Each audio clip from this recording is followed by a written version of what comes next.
Hi అండి, అందరికీ నమస్కారం. Welcome back to my channel. ఈ వీడియోలో ప్రభుత్వ ఉద్యోగులకు, పెన్షనర్లకు కొత్త పిఆర్సీ బెనిఫిట్స్ డిఆర్ బేసిక్లో మెర్జ్ ఆ వివరాలంటో ఈ వీడియోలో తెలుసుకుందాం. వీడియో ఎక్కడ కానీ స్కిప్ చేయకుండా ఎండ్ వరకు చూడండి. అప్పుడే పూర్తి ఇన్ఫర్మేషన్ అర్థమవుతుంది. అలాగే వీడియో నచ్చినట్లయితే లైక్ చేయండి. ఇంకా ఎవరైనా మన ఛానల్ సబ్స్క్రైబ్ చేసుకున్నట్లయితే సబ్స్క్రైబ్ చేసుకున్న నేను చేసే ప్రతి ఒక్క వీడియో మీ వరకు రీచ్ అవుతుంది. ఇక విషయానికి వచ్చినట్లయితే ప్రభుత్వ ఉద్యోగులకు, పెన్షనర్స్కి కొత్త పిఆర్సీ బెనిఫిట్స్ అయితే ఈ విధంగా ఉండబోతున్నాయండి.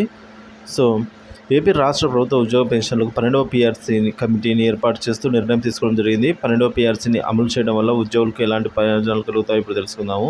ముందుగా ఉద్యోగులకు సంబంధించి 2023 జూలై నాటికి డిఆర్ ఎంత ఉంటే అంత మొత్తాన్ని కూడా బేసిక్లో మెర్జ్ చేసి ఫిట్మెంట్ను కలిపి 12వ పిఆర్సీ బేసిక్ పేను చేయడం జరుగుతుందండి. సో అదేవిధంగా బేసిక్ను ఫిక్స్ చేసిన తర్వాత కొత్త బేసిక్ పే ఆధారం చేసుకుని హెచ్ఆర్ఏను పెంచడం జరుగుతుంది. అంతేకాకుండా పీరియాడిక్ ఇంక్రిమెంట్ మరియు ఏఏఎస్ కూడా కొత్త బేసిక్ పేలో అయితే ఆధారంగానే పెంచడం జరుగుతుందండి. సో ఇక పెన్షనర్ల విషయానికి వచ్చినట్లయితే 2023 జూలై నాటికి ఉండే డిఆర్ను ప్రస్తుతం బేసిక్లో మెర్జ్ చేసి ఫిట్మెంట్ను కలిపి కొత్త పెన్షన్ బేసిక్ అయితే నిర్ణయిస్తారు. ఇంకా ఎవరికైతే అడిషనల్ క్వాంటమ్ ఆఫ్ పెన్షన్ వస్తుందో వారికి కొత్త బేసిక్ ఆధారంగానే ఈ AQP additional quantum of pension అనేది రావడం జరుగుతుంది. సో ఈ విధంగా మొత్తానికి 12వ పిఆర్సీ అమలు చేయడం వల్ల ఏపీ ప్రభుత్వ ఉద్యోగులకు మరియు పెన్షన్లకు జీతాలు మరియు పెన్షన్లు భారీగా అయితే పెరగనున్నాయి.